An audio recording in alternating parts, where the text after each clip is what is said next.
This is Ned Brooks inviting you to Meet the Press. Meet the Press, America's press conference of the air, and winner of every major award in its field, is a public affairs presentation of NBC News. Our guest today on Meet the Press is Dr. Martin Luther King, Jr., who led the Civil Rights March from Selma to Montgomery, Alabama. Dr. King, who is the winner of the Nobel Peace Prize, is president of the Southern Christian Leadership Conference. He is in San Francisco, where he delivered a sermon this morning for Bishop Pike at the Grace Cathedral. Our panel of reporters is in Washington, D.C., and we'll have the first question now from Lawrence E. Spivak, permanent member of the Meet the Press panel. Dr. King, former President Truman was quoted by the AP as saying that the march from Selma, and this was his word, was silly and can't accomplish a darn thing except to attract attention. Now, there have been 2 murders, many beatings, and a federal expenditure for troops of about $300,000. Would you say that what the march accomplished was worth that cost? Well, first I would say that the march was not silly at all. I would think that the march did more to dramatize the indignities and the injustices that Negro people continue to face in the state of Alabama and many other sections of the South, more than anything else. I think it was the most powerful and dramatic civil rights protest that has ever taken place in the South, and I think it well justified the costs that we put in it. Now, of course, we're sorry that a death occurred immediately after the march, and I'm sure that all people of goodwill are outraged and in deep sorrow as a result of the death of Mrs. Liuzzo. But after all, we know in a nonviolent movement that there are these possibilities, and we go on with the faith that unmerited suffering is redemptive. Dr. King, I think the demonstration was largely to get your voting rights bill through. Was it necessary for that purpose? Aren't you going to get that bill? And wouldn't you have gotten it, whether or not you marched? Well, the demonstration was certainly for the voting rights bill. However, we must recognize that there are other very tragic conditions existing in the state of Alabama which are as humiliating, as degrading, and as unjust as the denial of the right to vote. Namely police brutality. And we marched on the state of the capital of Alabama to protest the long night of brutality, the constant murders that continue to take place in that state, for after all, under the administration of Governor Wallace, there have been 10 persons actually killed and murdered, and nothing has been done about it. There have been untold bombings of homes and churches. Again, nothing has been done about this on the whole, and we were marching there to protest these brutalities, these murders, and all of the things that go along with them, as much as to gain the right to vote. So it was a twofold march aimed at trying to rectify the conditions of Alabama and expose the evils that are deeply engulfed in that state.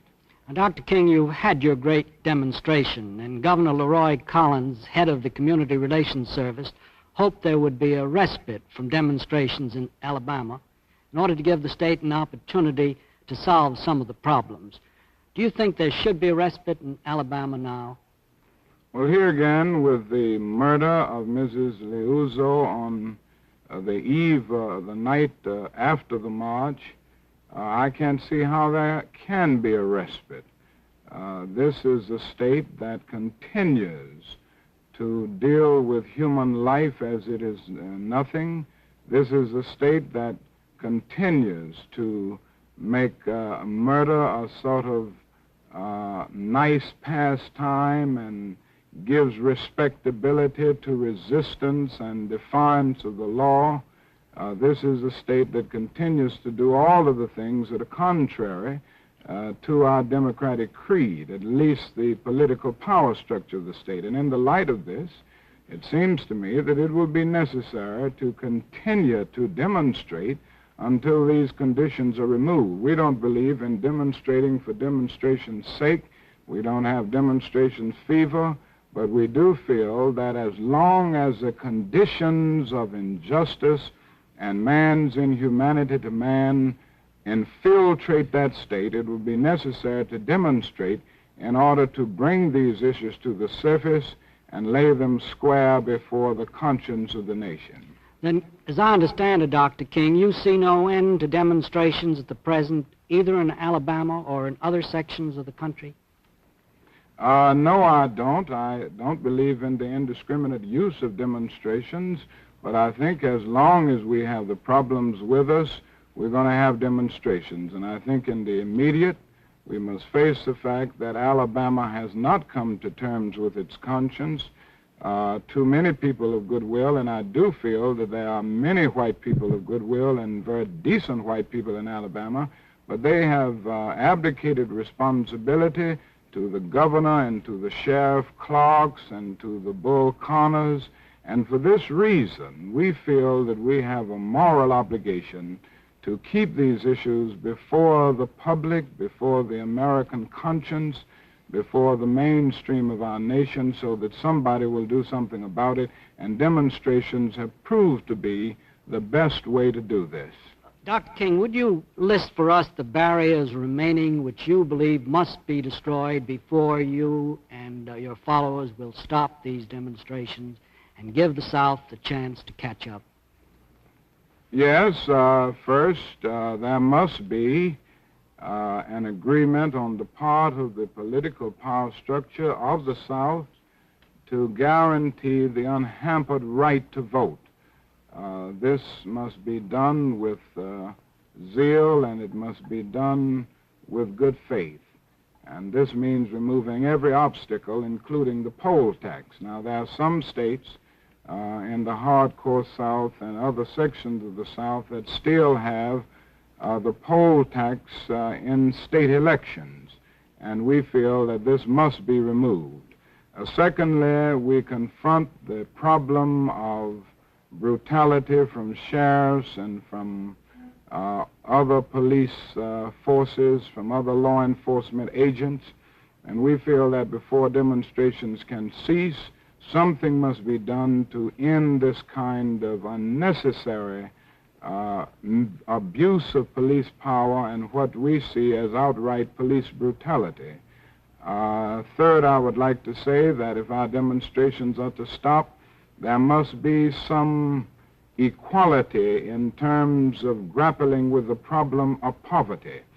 We have a poverty bill which has been nobly initiated by the President of our nation and the Congress, but in the South, so often, Negroes are denied the opportunity to be a part of these programs. They are not denied the possibility, the opportunity to be a part of the administration of them. And we feel that if demonstrations are to stop, Negroes must be brought into the very central structure of the whole poverty program. And then along with that, I think that is a great necessity to get every local governmental agency to go on record for being in line with law and order. All of these things are necessary before we can call a halt to demonstration. We'll be back with Meet the Press and more questions for our guest, Dr. Martin Luther King, Jr. First, this message. Now back to Meet the Press. Please remember, questions of our panel do not necessarily reflect their own point of view. Here is your moderator, Ned Brooks. Resuming our interview, our guest today on Meet the Press is Dr. Martin Luther King, Jr., who is in San Francisco. On our panel of reporters in Washington, D.C., you have just met Lawrence Spivak. Our other reporters today are Tom Wickert of the New York Times, James J. Kilpatrick of the Richmond News Leader, and John Chancellor of NBC News. We'll continue the questions now with Mr. Wicker. Dr. King, you said a moment ago that Alabama was a state that gives respectability to the resistance and defiance of the law. And you listed an observance of the law by local agencies in the South as one of the cardinal aims that you were seeking. Yet on March the 9th, you led the second march on Montgomery in violation of a federal injunction not to march. You said that order was unjust, and John Lewis, one of your colleagues, said that the Negroes had a constitutional right to march, injunction or no injunction. Now, was that in keeping with the spirit of nonviolence and the restraint that has always characterized your movement, and could you explain your reasoning in defying the court order that day? Well, let me say two things to that, Mr. Wicker. First, I did not consider myself defying a court order that particular day. I consulted with my attorneys before the march, and they stated that they felt that it was an invalid order and that it would not be, that I would not be in contempt of court violating the court order if I led the march to the point of having a moral confrontation with the state troopers at the point where the people were brutalized on Sunday. So I still don't consider that breaking a court order or breaking what I consider an unjust law. On the other hand, I must be honest enough to say that I do feel that there are two types of laws. One is a just law and one is an unjust law. I think we all have moral obligations to obey just laws. On the other hand, I think we have moral obligations to disobey unjust laws because non-cooperation with evil is as much a moral obligation as is cooperation with good. I think the distinction here is that when one breaks a law that conscience tells him is unjust, he must do it openly, he must do it cheerfully, he must do it lovingly, he must do it civilly, not uncivilly, and he must do it with a willingness to accept the penalty. And any man who breaks a law that conscience tells him is unjust and willingly accepts the penalty by staying in jail in order to arouse the conscience of the community on the injustice of the law is at that moment expressing the very highest respect for law. Well, I can sympathize with a good deal of that, but it seems to me you get into a very difficult point here at which one man's conscience is set, in fact, above the conscience of society, which has invoked the law. How are we to enforce law when a doctrine is preached that one man's conscience may tell him that the law is unjust when other men's conscience don't tell them that? And I think you enforce it, and I think you deal with it by not allowing anarchy to develop. I do not believe in defying the law, as many of the segregationists do. I do not believe in evading the law, as many of the segregationists do. The fact is that most of the segregationists and racists that I see are not willing to suffer enough for their beliefs in segregation, and they are not willing to go to jail. I think the chief norm for guiding the situation is the willingness to accept the penalty. And I don't think any society can call an individual irresponsible who breaks a law and willingly accepts the penalty if conscience tells him that that law is unjust. And I think that this is a long tradition in our society. It's a long tradition in biblical history. Meshach and Abednego broke an unjust law, and they did it because they had to be true to a higher moral law. The early Christians practiced civil disobedience in a superb manner. Academic freedom would not be a reality today if it had not been for Socrates, and if it had not been for Socrates' willingness to practice civil disobedience. And I would say that in our own history, there's nothing that expresses massive civil disobedience any more than the Boston Tea Party, and yet we give this to our young people and our students as a part of the great tradition of our nation. So I think we're in good company when we break unjust laws, and I think those who are willing to do it and accept the penalty are those who are part of the saving of the nation. Mr. Kilpatrick. In drawing your distinctions between just laws and unjust laws, Dr. King, do you distinguish between statutory laws, such as a local ordinance requiring segregation, and the law that is promulgated by a court in the form of an injunction? Yes, I do distinguish between these. It does depend, however, Mr. Kilpatrick, on the court that renders the decision. and it does depend on the situation. There can be no gainsaying of the fact that many of the state courts actually misuse and abuse the judicial process. And I would make a distinction here between a decision that comes from a state court that is committed to preserving segregation and a federal court that is committed to bringing the basic and underlying truths of the Constitution into being. One distinguished jurist has said, justice too long delayed is justice denied. And we have seen courts that have delayed justice and in the process denied justice. So I would make a distinction here, but I think that the situation is one that has to be taken under consideration. In your book, you describe the opinion of the Supreme Court in the school segregation cases as just law, if you recall. Suppose the Supreme Court were to decide in some particular case against the interests of the demonstrators, as the court very nearly decided in January in the Cox case. Would you then regard such an opinion of the Supreme Court as unjust law to be disobeyed?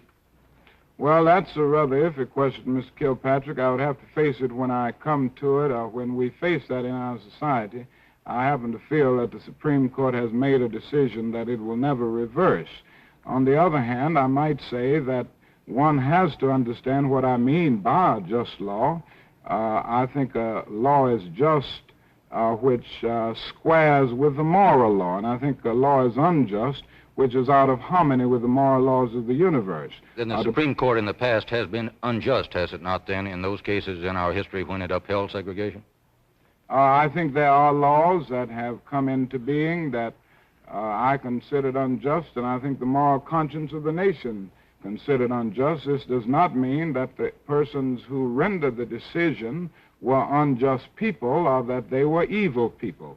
It simply meant that at that particular time they did not have the foresight to see what, let us say, back in 1896, Justin Holland saw.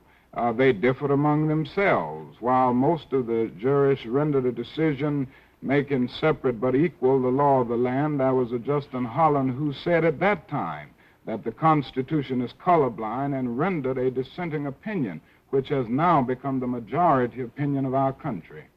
Dr. King, we have reports from Atlanta which indicate that you will recommend to the nation's labor unions a nationwide work stoppage to keep the plight of Alabama Negroes before the country. Now, can you give us some details on this plan? Yes, Mr. Chancellor. I think the conditions in Alabama have degenerated to such a low level of social disruption and such a low level of man's inhumanity to man that the whole conscience of the nation must rise up and engage in some kind of creative, firm action program that will bring the business leaders and the decent people of Alabama to the point of bringing pressure to bear on Governor Wallace and other officials who are responsible for this reign of terror. I left Alabama last week after the march feeling that we had made a great triumph, and we certainly did in the march, and that maybe we would see a brighter day all over the state of Alabama. But the fact is, Governor Wallace refused to see those who had a petition to present, and not long after that, Mrs. Liuzzo was brutally shot down in an automobile on Highway 80.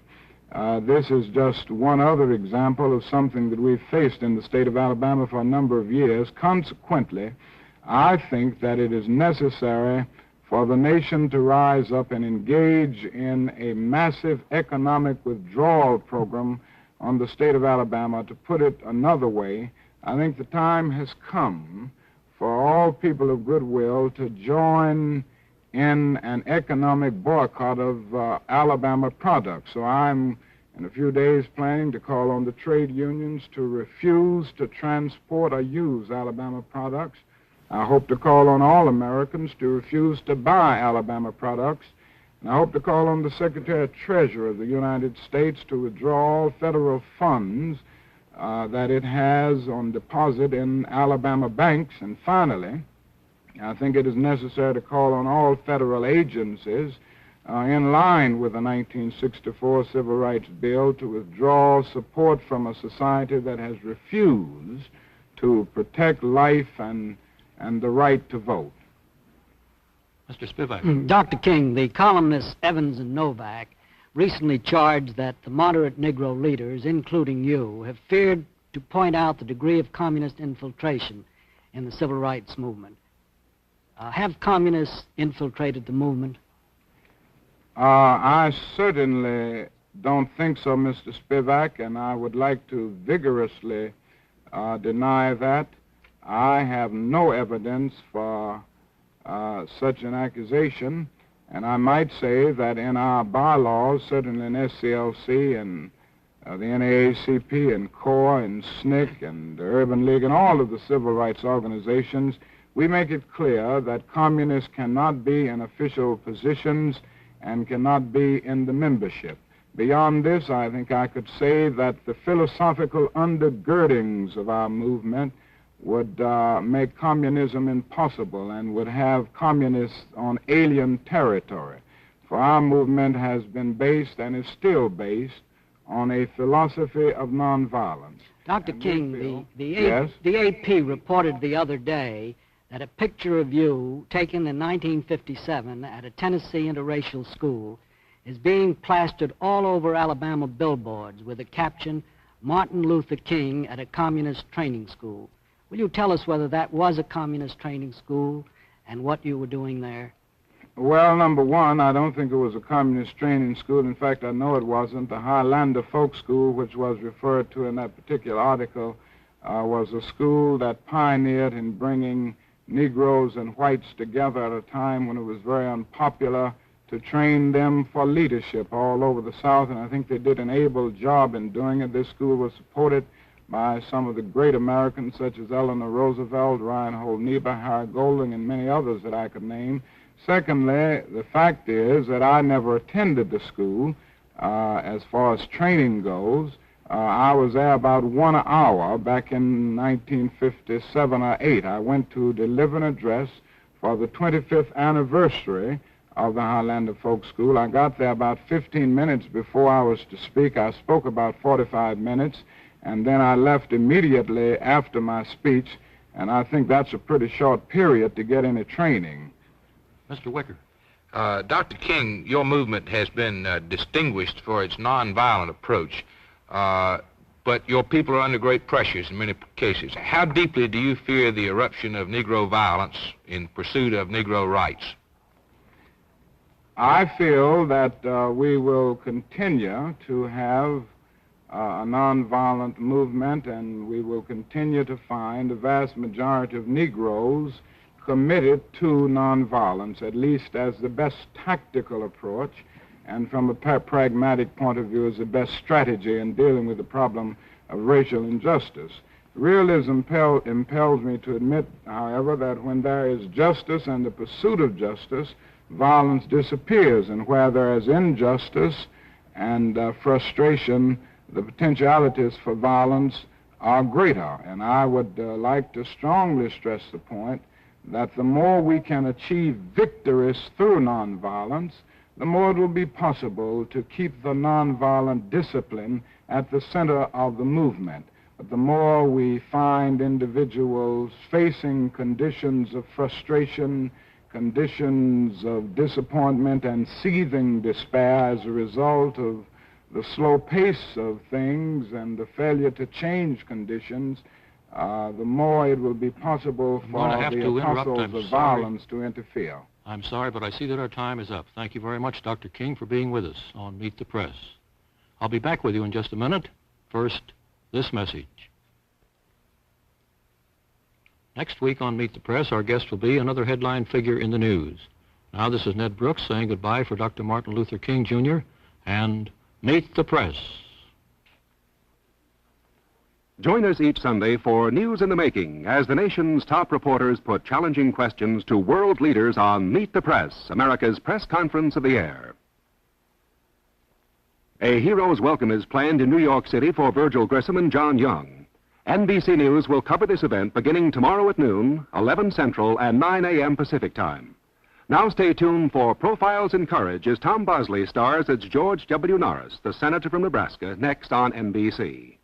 This is Lee Dayton speaking. Meet the Press has been a public affairs presentation of NBC News and has come to you live from KRON-TV in San Francisco and Washington, D.C.